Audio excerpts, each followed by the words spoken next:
Bismillahirrahmanirrahim. Assalamualaikum warahmatullahi wabarakatuh. Hai anak-anak soleh, selamat pagi. Bagaimana kabarnya hari ini? Alhamdulillah, luar biasa. Tetap semangat membela Islam. Allahu Akbar. Berjumpa lagi dengan Ustazah April dalam pembelajaran matematika. Nah, ini pertemuan perdana kita lewat online ya. Mudah-mudahan di pertemuan selanjutnya kita sudah bisa melakukan pembelajaran tatap muka.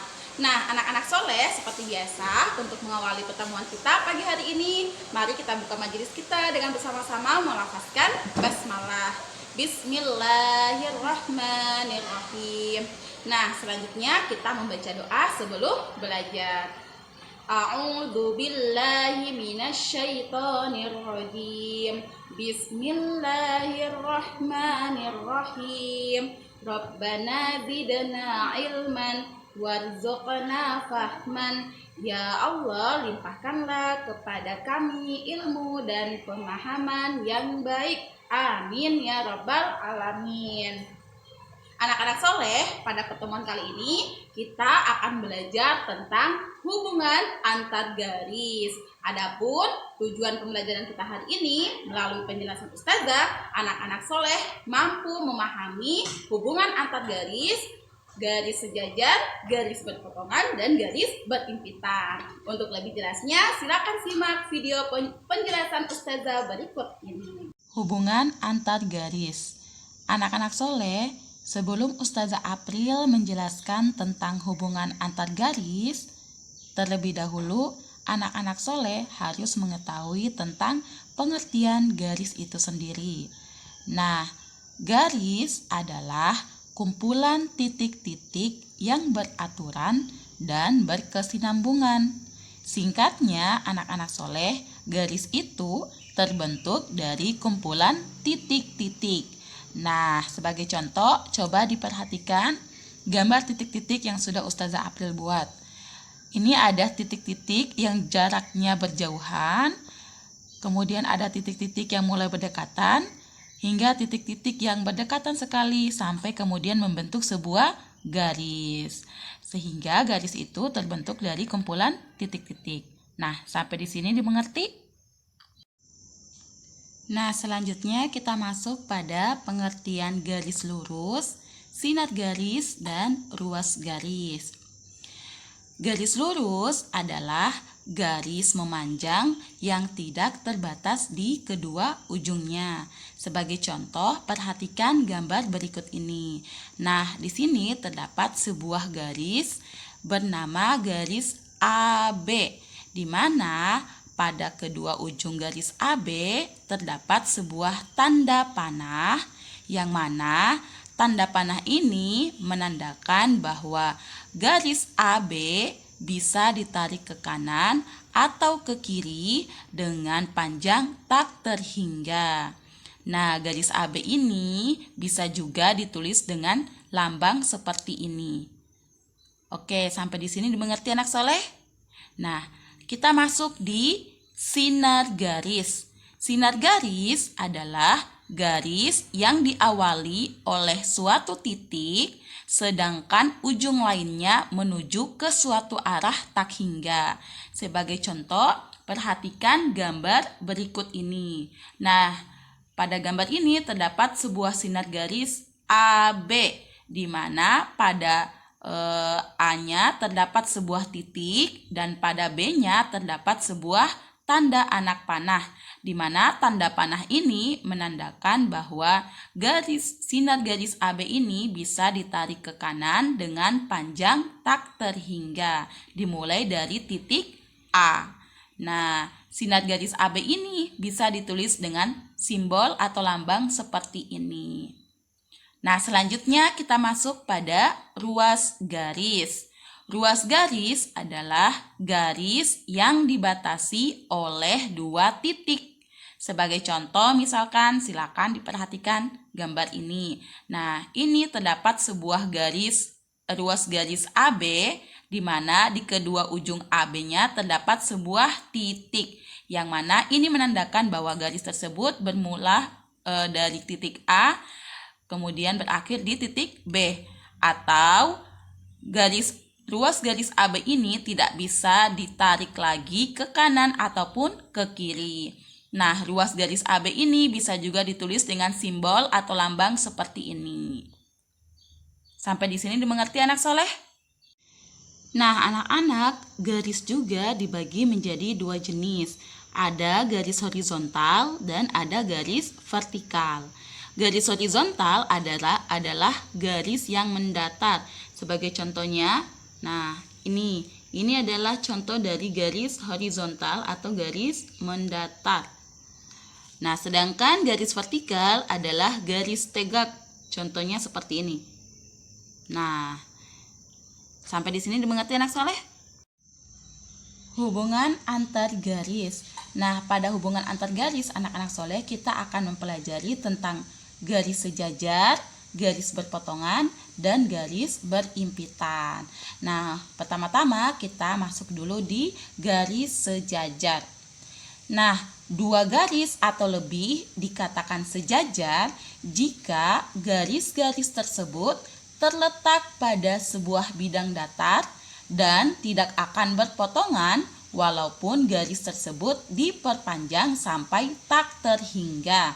Nah, sebagai contoh anak-anak soleh, silakan perhatikan gambar berikut ini.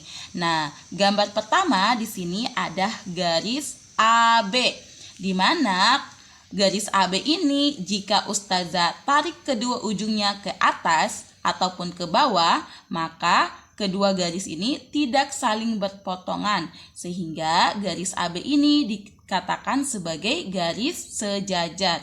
Nah, garis sejajar AB ini bisa ditulis dengan seperti ini. Garis A sejajar dengan B. Oke, nah selanjutnya perhatikan lagi gambar yang kedua.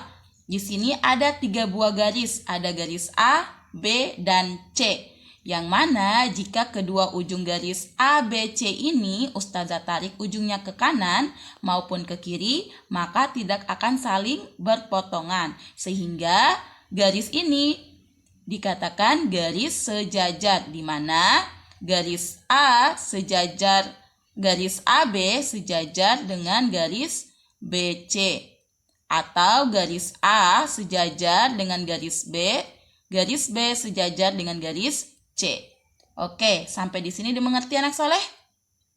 Nah, selanjutnya perhatikan gambar garis KL.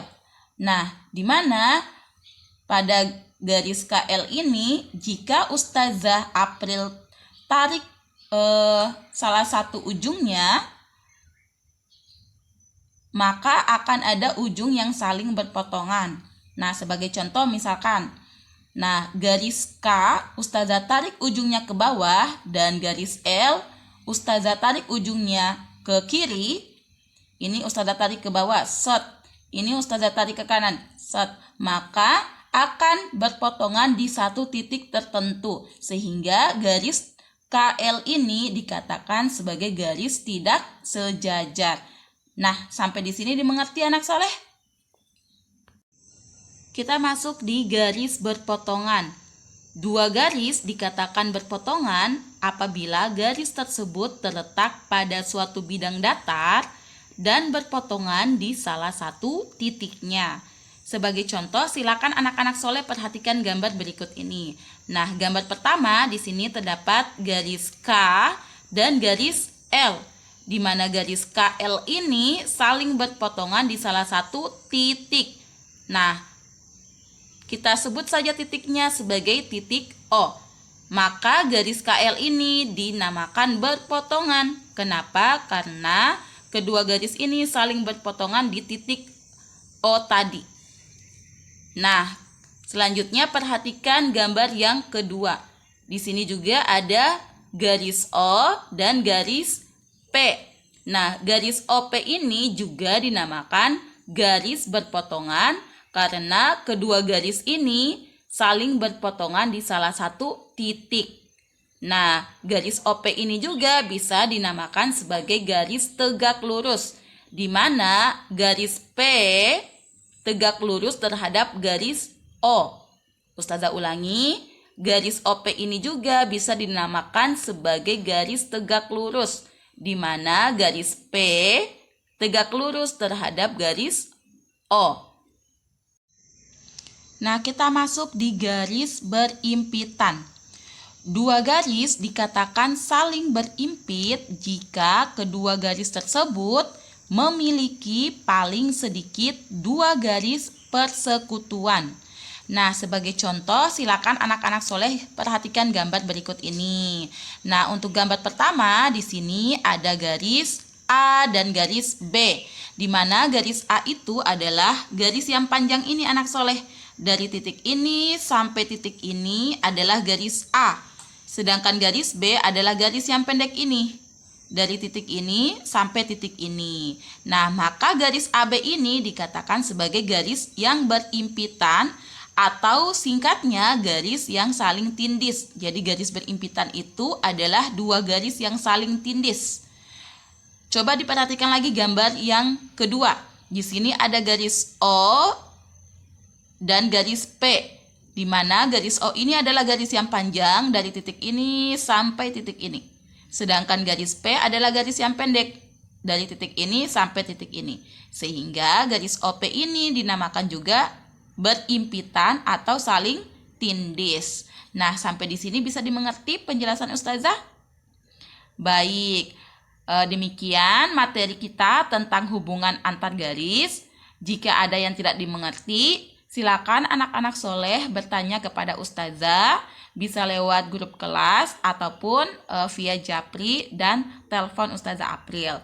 Nah, berikutnya Ustazah April akan memberikan tugas kepada anak-anak soleh. Silakan tugasnya dikerja dan dikumpulkan di hari Jumat.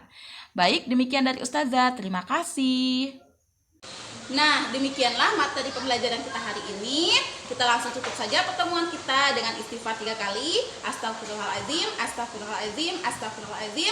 Membaca hamdalah, alhamdulillahirrabbilalamin. Dan doa penutup majelis. Subhanakallahumma bihamdika, asyhadu an la ilaha illa anta, astaghfiruka wa atubu ilaik. Wassalamualaikum warahmatullahi wabarakatuh. Sampai jumpa.